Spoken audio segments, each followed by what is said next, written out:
There is a substance in your kitchen right now that lights up the same reward circuits in your brain as cocaine. Scientists have watched it happen in real time on MRI scans. And, unlike cocaine, it is in your cereal, your salad dressing, your healthy yogurt, your children's juice box. The average American consumes 77 grams of added sugar every single day. That is 3 times the limit your liver can safely process. You were never told that. Today, we're going to walk through exactly what happens to your brain, your blood vessels, your liver, and your hormones when you finally cut it off. Hour by hour, day by day, week by week. Because what happens when you stop eating sugar is not just weight loss. It is the most dramatic biological transformation your body is capable of making without a single drug or surgery. Let's start the clock. Hours 0 to 6, the withdrawal. The first 6 hours after your last sugary meal, nothing feels good. Your blood glucose is starting to drop. But unlike fasting, where this is a clean metabolic shift, quitting sugar is messier. Because you have trained your dopamine system. Here is the mechanism.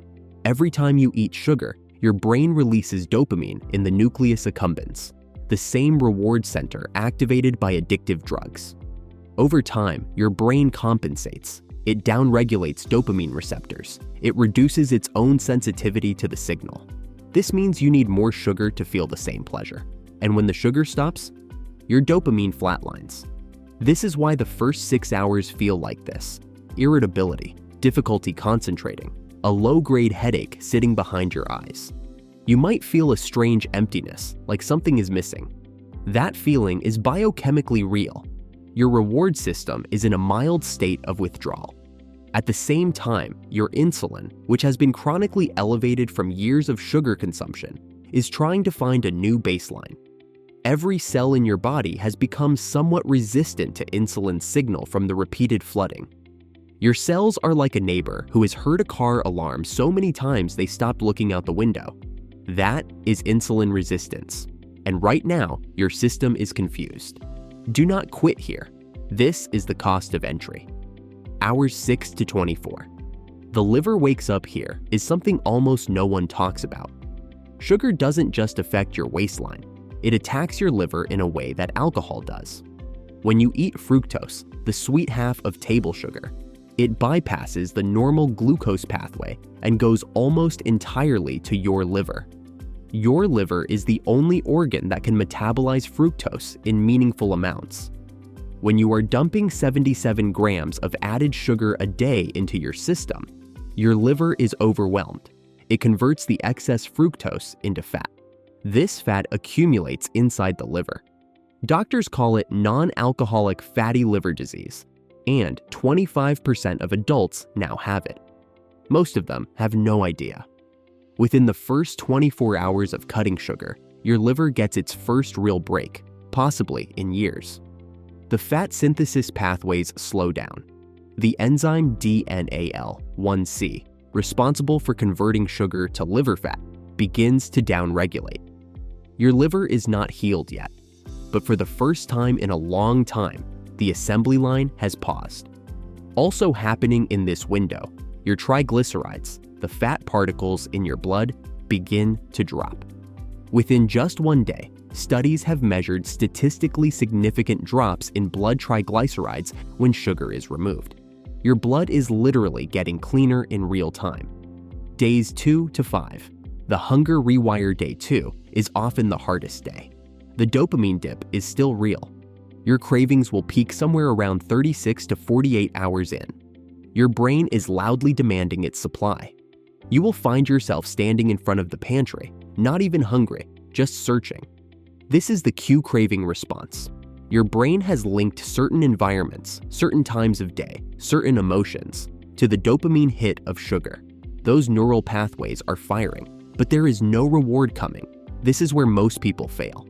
Not because they are weak, because they do not understand what is happening is neurological, not moral. Push through day 2, because on day 3, something shifts. Your leptin sensitivity begins to recover.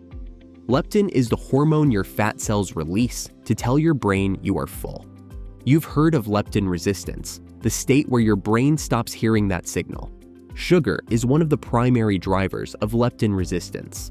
Specifically, fructose directly impairs the hypothalamus's ability to respond to leptin's signal.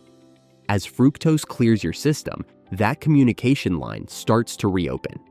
You will notice something strange around day 3 or 4. You get full faster, not because you ate less, because your brain is finally receiving the satiety signal that was always being sent. Your hunger was never the problem.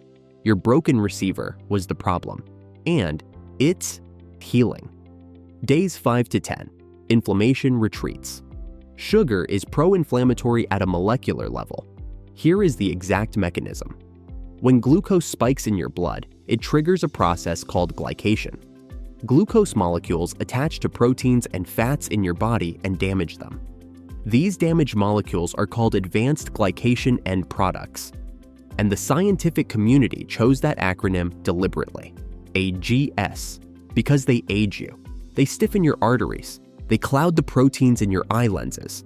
They damage the collagen in your skin. At the same time, high sugar intake activates something called NF-κB, a master switch inside your cells that turns on inflammatory gene expression. Your immune system starts treating your own tissues like a threat.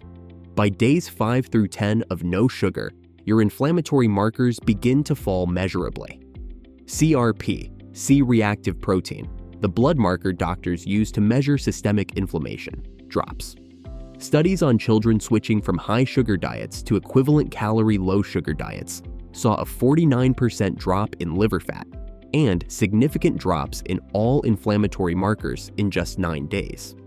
9 days. Your skin, which is largely made of collagen, begins to reflect this. The puffiness in your face, which is partly sugar-driven water retention and partly inflammation, starts to come down. People notice this. They think you look rested.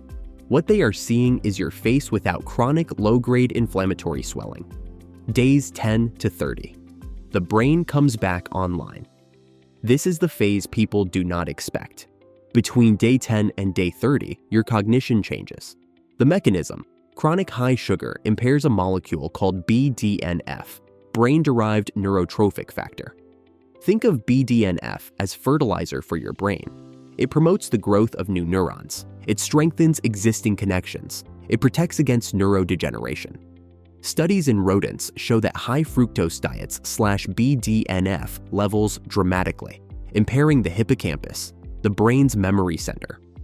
Human data shows a strong inverse relationship between sugar consumption and cognitive performance. As sugar leaves your system, BDNF begins to recover. New synaptic connections start forming again. Memory sharpens. Mental clarity, the kind you haven't felt in years, returns. The dopamine system also recalibrates during this window. Your receptors, which were downregulated from chronic overstimulation, start to upregulate. The world gets more rewarding without needing to be artificially stimulated. A piece of fruit tastes intensely sweet. Music sounds better. Small wins feel genuinely good. This is your dopamine baseline resetting. You are not numb anymore.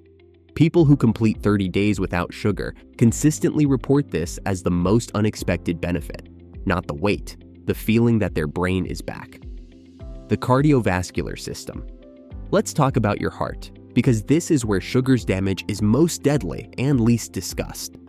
The dominant narrative for decades was that fat clogs arteries.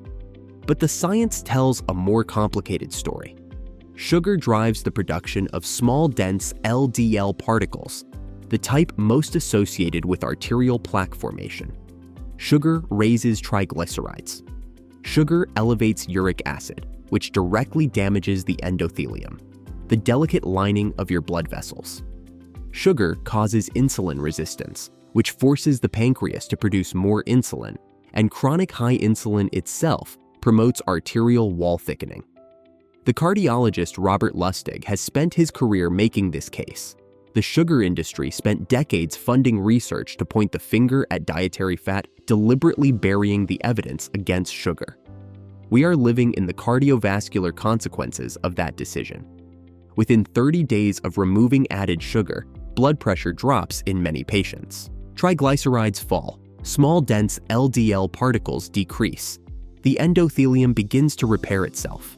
Your heart is not a pump that wears out. It is a living organ that responds to what you put in your body. Stop poisoning it and it begins to heal.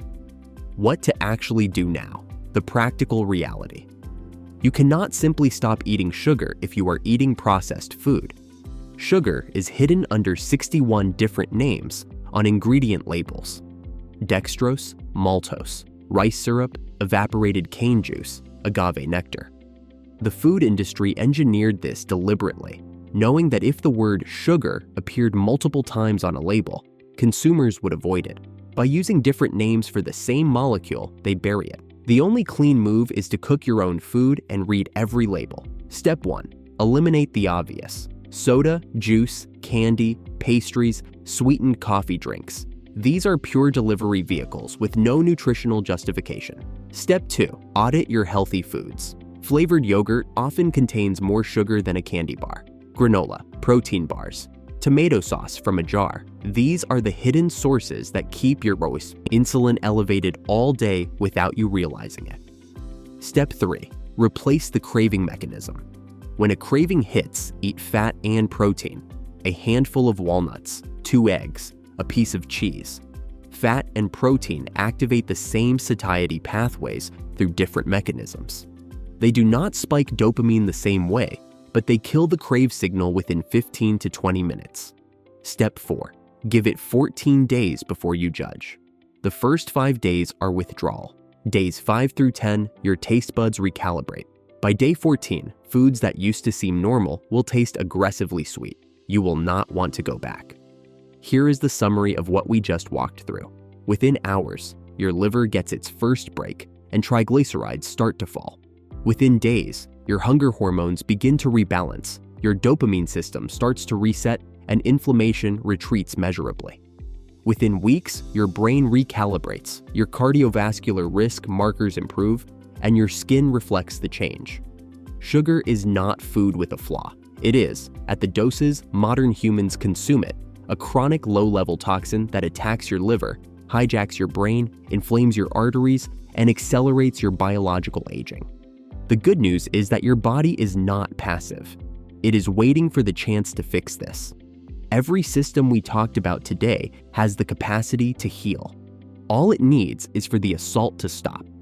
If you cut sugar and notice any of these changes, drop it in the comments, especially if you hit that wall on day 2 and pushed through. I'll see you in the next one.